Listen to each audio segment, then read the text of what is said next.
हमारे आइलैंड्स के ताज़ा खबरों और इम्पोर्टेंट अपडेट्स से जुड़े रहे भरोसेमंद और पक्की जानकारी सीधे अपने फ़ोन पर पाने के लिए न्यूज़ आप तक व्हाट्सएप चैनल को अभी फॉलो करें। जैसा कि आप सब जानते हैं कि राहुल जी हमेशा मोहब्बत की बात करते हैं और इसी का एक चीज आपने ये देखा होगा कि भारत जोड़ो यात्रा जो सितंबर 7, 2022 से लेकर 30 जनवरी 2023 तक आदरणीय राहुल गांधी जी ने 12 स्टेट और 2 यूनियन टेरिटरी में करीब 4080 किलोमीटर कन्याकुमारी से कश्मीर तक पैदल चला। वो इसलिए चला कि सबको जोड़े, मोहब्बत सबके अंदर में लाए, सबको प्यार से जोड़े। और जब देश जुड़ता है, जब देश यूनिटी होता है तो देश का विकास होता है। हमारे आदरणीय राहुल गांधी हमेशा विकास की बात करते हैं, सबको जोड़ के सभी का विकास की बात करते हैं। ऐसे हमारे लीडर हैं। मैं बताना चाहता हूं आदरणीय राहुल गांधी जी को कि आपका इस धरती पर कदम रखना ही आज से पूरे कांग्रेस के कार्यकर्ता के अंदर में एक जोश पैदा होगा, पूरे कार्यकर्ता के अंदर में एक जोश पैदा होगा। और अंडमान निकोबार आइलैंड में कैम्बल बेक से लेकर डिगलीपुर तक हर जगह जन जन तक, हर कच्चे पक्के मकान तक कांग्रेस की झंडा लहराएगी। हर घर तक में कांग्रेस लहराएगी। मैं आपको बताना चाहता हूं कि मैं जिस तरह आज कई सालों से, मेरी उम्र करीबन 54 इयर्स हो गई और मैं करीबन 95 से राजनीति में हूं। सक्रिय रूप से मैं पंचायती राज में सन 2000 से हूं। कई सारे हमारे सीनियर कांग्रेस के जो हमारे पीआरआई और हमारे काउंसलर यहां में मौजूद है, सबका एक तमन्ना था कि हम राहुल गांधी जी के साथ में मिले, उसके साथ में रूबरू हुए। हम 2000 से लेके 2005 कंटिन्यू आज तक हम पंचायत के प्रधान, प्रमुख और पीआरआई मेंबर है। हमारी हम सबकी तमन्ना थी कि हम कांग्रेस, हम राहुल गांधी जी को साथ में देखें। अब वो क्षण, वो घड़ी समाप्त होने वाली है। मैं आदरणीय राहुल गांधी से मैं रिक्वेस्ट करना चाहता हूं कि हमारे जो ये कर्मठ कांग्रेस कार्यकर्ता है इन सभी को संबोधित करें। आदरणीय Rahul Gandhi ji, honourable leader of opposition.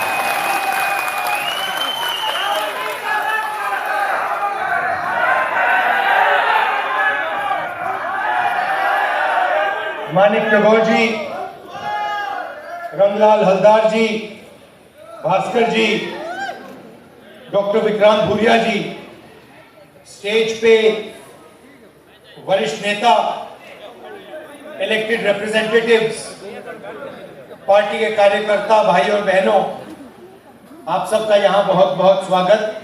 नमस्कार, कैसे हैं आप? मैं सोच रहा था जब आप, मैं ठीक हूँ। मैं सोच रहा था जब आप कह रहे थे कि भारत जोड़ो यात्रा की और कन्याकुमारी से कश्मीर तक 4000 किलोमीटर चले, तो मैं सोच रहा था एक गलती कर दी, शुरुआत इंदिरा पॉइंट से होनी थी। तो एक्चुअली आप कह रहे हो, मगर इसके लिए मैं आपसे माफी मांगना चाहता हूं कि ये सही शुरुआत इंदिरा पॉइंट, फिर कन्याकुमारी, फिर कश्मीर। कुछ दिन पहले अंडमान निकोबार से एक डेलीगेशन आया, दिल्ली आया, और उन्होंने मुझे बताया कि अंडमान की हालत, निकोबार की हालत बहुत खराब है। और ये जो निकोबार प्रोजेक्ट है, आदिवासी लोग भी थे उसमें, जो निकोबार प्रोजेक्ट है, उन्होंने कहा कि ये बहुत नुकसानदायक प्रोजेक्ट है और इससे बहुत नुकसान होगा, तो आप आकर अपनी आंखों से देखिए। तो मैंने उनसे कहा कि ठीक है, आप मुझे बताओ किस दिन आना है, क्योंकि आपने कहा कि 2-3 बार इन्होंने मुझसे पूछा था कि चलिए अंडमान चलिए, निकोबार चलिए, और मैंने कहा हाँ आऊंगा। तो इस बार मैंने सोचा कि भैया आप इन्हीं से डेट मांग लेते हैं। तो उन्होंने कहा अभी चलिए, मैं आ गया। अब पता नहीं है मुझे जाने देंगे नहीं जाने देंगे।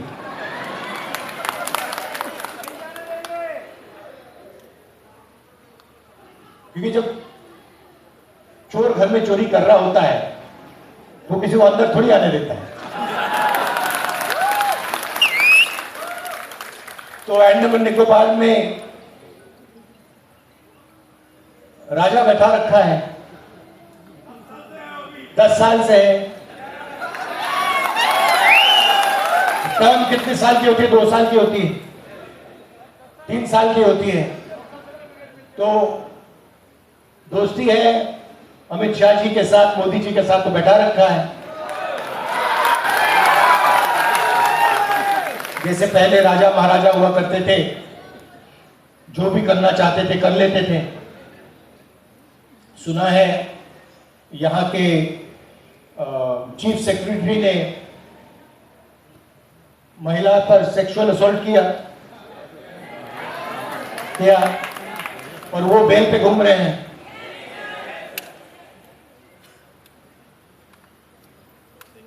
अजीब सी बात है। और दूसरी तरफ नरेंद्र मोदी जी कहते हैं बेटी बचाओ बेटी पढ़ाओ, और इधर चीफ सेक्रेटरी रेप कर रहे हैं। इधर नरेंद्र मोदी कह रहे हैं कि महिलाओं के आरक्षण का बिल लाएंगे, और यहां पे बलात्कार हो रहा है। अजीब सी दुनिया है। मगर नरेंद्र मोदी आजकल फंसे हुए हैं। वो भी वैसा ही मामला है।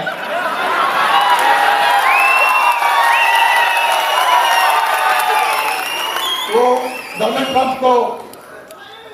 ट्रंप के हाथ में एप्स्टीन फाइल की चाबी है, तो हमें निकल गए साथ में।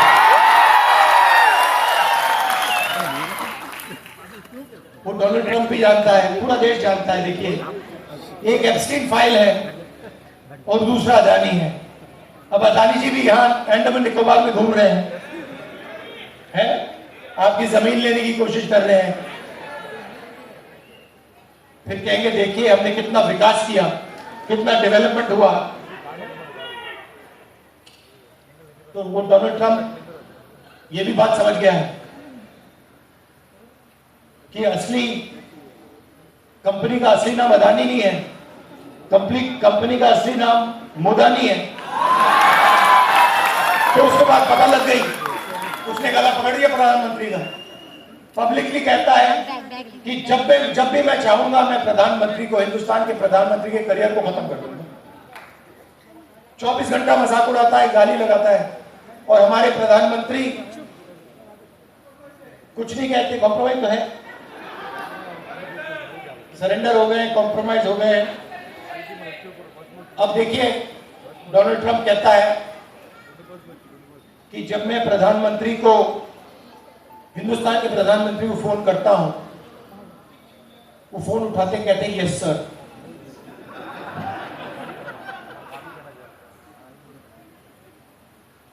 अब नरेंद्र मोदी जी का भविष्य ट्रंप के हाथ में है। एप्स्टीन फाइल उसने खोल दी, या मोदी अदानी वाला केस है, उसको अमेरिका में एक्सीलरेटर दबा दिया उसका, तो हो जाएगा काम नरेंद्र मोदी जी का।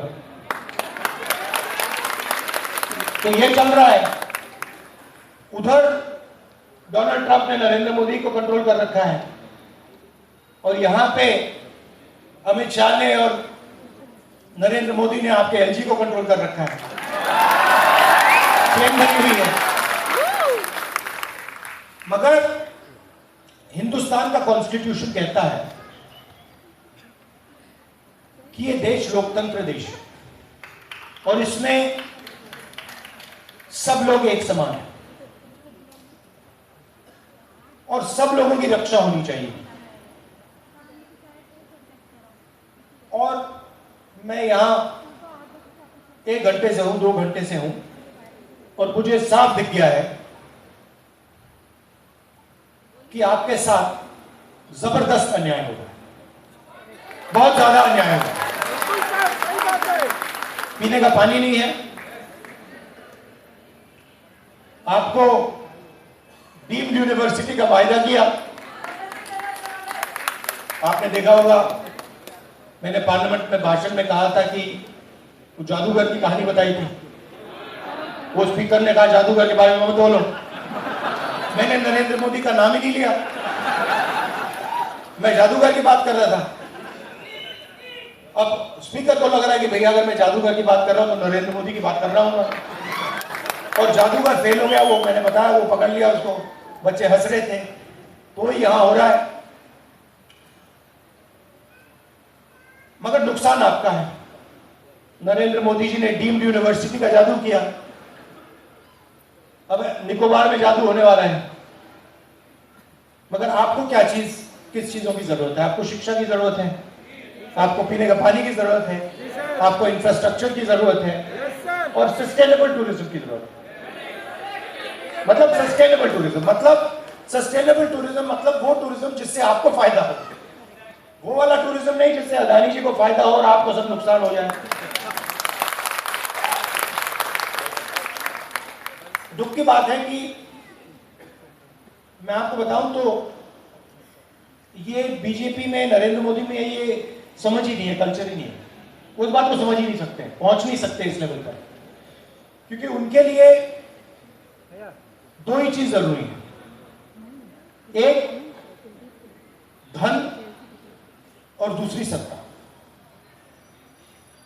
धन अपने सिस्टम को चलाने के लिए, मार्केटिंग करने के लिए धन जाता है अदानी जी के पास, इंफ्रास्ट्रक्चर जाता है अदानी जी के पास, airport, ports, power plant, cement, सारा उसके पास जाता है, वो मार्केटिंग करता है। और ये हो रहा है देश में विचारधारा की लड़ाई। अब यहां पे मुझे दिख रहा है सब धर्म के लोग बैठे हैं, अलग अलग धर्म को मानने वाले लोग बैठे हैं, शांति से। एक प्रकार से आपने यहां पे मोहब्बत की दुकान खोल रखी है। कांग्रेस पार्टी के कार्यकर्ता हैं, ये एक दूसरे की रिस्पेक्ट करते हैं, लोगों की रिस्पेक्ट करते हैं, अलग अलग सोच की रिस्पेक्ट करते हैं, और वो ही हमारा धर्म है। सारे के सारे जो धर्म हैं, चाहे वो हिंदू धर्म हो, इस्लाम हो, हमारे सिख भाई बैठे हैं, गुरु नानक जी का मैसेज हो, बुद्ध भगवान का मैसेज हो, है तो एक ही मैसेज। और सिंपल तरीके से बोलना है तो उनका मैसेज, सबका मैसेज था कि नफरत के बाजार में मोहब्बत की दुकान खोलो। तो हम नफरत से, हिंसा से लड़ तो नहीं सकते, क्योंकि अगर हम हिंसा से, नफरत से लड़ेंगे तो हम आरएसएस बन जाएंगे। हमारा हथियार मोहब्बत है, अहिंसा है। और जैसे आपने कहा, जो इंट्रोडक्शन कर रहे थे शफीक भाई, ऐसा इंट्रोडक्शन मैंने आज तक नहीं सुना कि मतलब एक के बाद एक चौके छक्के मार रहे थे आप। तो आपको मैं कंग्रेचुलेट करता हूं, बहुत बढ़िया।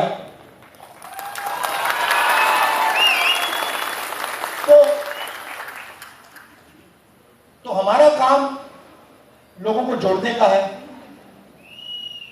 और जो रास्ता गांधी जी ने हमें दिखाया, अहिंसा के साथ सत्ता पर दबाव डालने का है।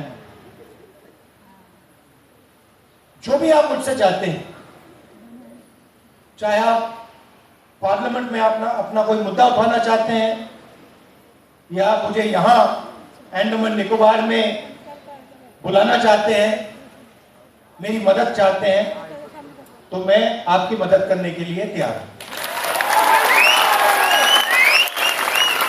यहाँ पे जो आपके रिसोर्सेज हैं, ये आपका धन है।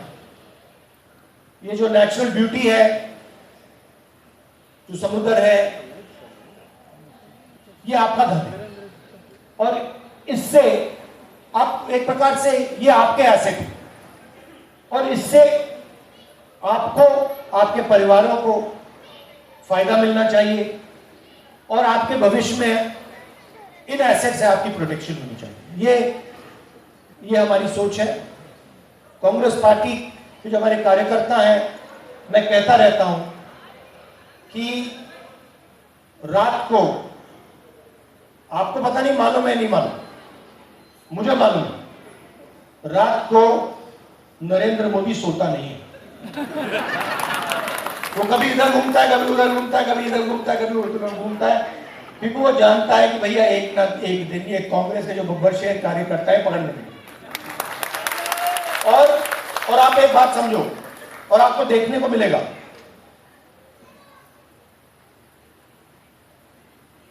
ये विचारधारा की लड़ाई है, और ये नई लड़ाई नहीं, ये हजारों साल पुरानी लड़ाई है, ये हजारों साल से लड़ाई चल रही है। इस देश में दो विचारधाराओं के बीच में लड़ाई है। एक है आरएसएस और बीजेपी की विचारधारा, और दूसरी है कांग्रेस पार्टी की विचारधारा। आप देख लेना, कोई भी राजनीतिक पार्टी, कांग्रेस को छोड़कर कोई भी राजनीतिक पार्टी बीजेपी और आरएसएस का मुकाबला नहीं कर पाई। आप देख लेना, क्योंकि ये राजनीतिक लड़ाई नहीं है। पहले राजनीतिक लड़ाई हुआ करती, अब इन्होंने राजनीति का सिस्टम तोड़ दिया है। अब ये राजनीतिक लड़ाई नहीं हो रही, ये वोट चोरी करते हैं, चुनाव चोरी करते हैं। महाराष्ट्र में किया, हरियाणा में किया, मध्य प्रदेश में किया, आप देखना बंगाल में करेगा, 100% करेगा, और असम में करेगा, 100% करेगा, और आप देख लेना। तो ये अब विचारधारा की लड़ाई हो गई है, ये अब जनता की लड़ाई हो गई है, और इसमें सिर्फ दो पार्टियां हैं। एक बीजेपी जो चाहती है कि आजादी से पहले जो सिस्टम था राजा महाराजाओं का, वो सिस्टम फिर से आ जाए, और दूसरी पार्टी कांग्रेस पार्टी, संविधान की पार्टी, जो चाहती है कि ये देश सबका है, हर जात का है, हर धर्म का है, और इस देश का फायदा, इस देश का प्रोटेक्शन हर धर्म को, हर जात को, स्त्री को, पुरुष को, गरीब को, अमीर को मिलना चाहिए। ये लड़ाई होगी। और आप देखोगे, जैसे आपने कहा कि कांग्रेस हमारे खून में है, डीएनए में है।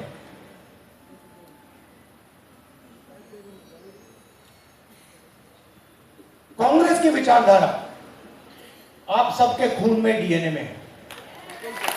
मैं आपको बता देता हूं, आज के समय जिस कांग्रेसी में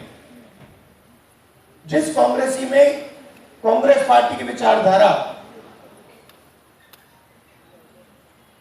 जिसके डीएनए में कांग्रेस पार्टी की विचारधारा नहीं है, वो भाग के बीजेपी में चला जाए।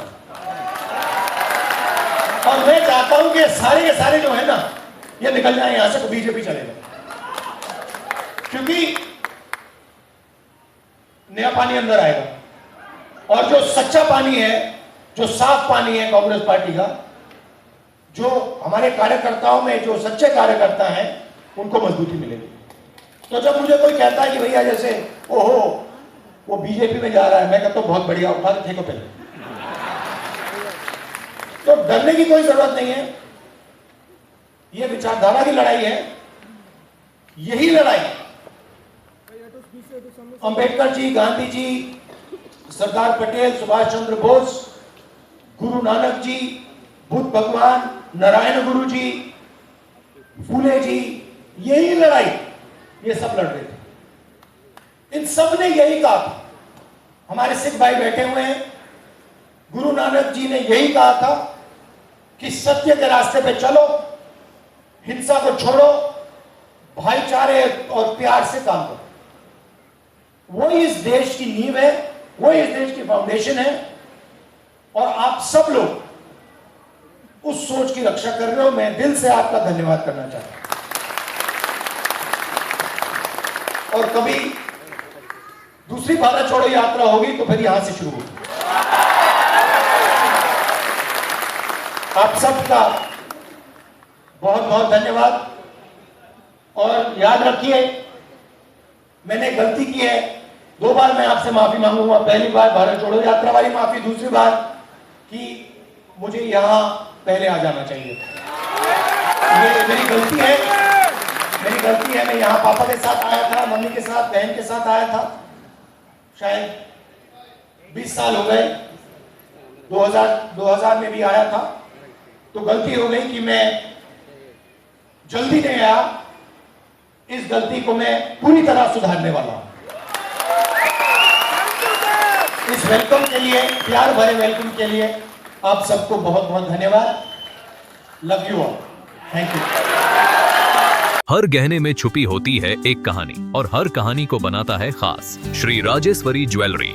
शादी हो, त्योहार हो, सालगिरह या कोई खास दिन, हमारा विश्वास श्री राजेश्वरी ज्वेलरी। यहाँ मिलता है आपको शुद्ध हॉलमार्क गोल्ड ज्वेलरी का बेहतरीन कलेक्शन, क्वालिटी जो दिल जीत ले, डिजाइन जो नजरें थाम ले और भरोसा जो पीढ़ियों तक साथ निभाए। श्री राजेश्वरी ज्वेलरी, जहाँ हर खुशी का गहना आपका इंतजार कर रहा है। पता नियर शास्त्री रोड, एबरडीन बाजार, श्री विजयपुरम। कॉल 031922333822। श्री राजेश्वरी ज्वेलरी, आपके सपनों का गहना हर मौके के लिए।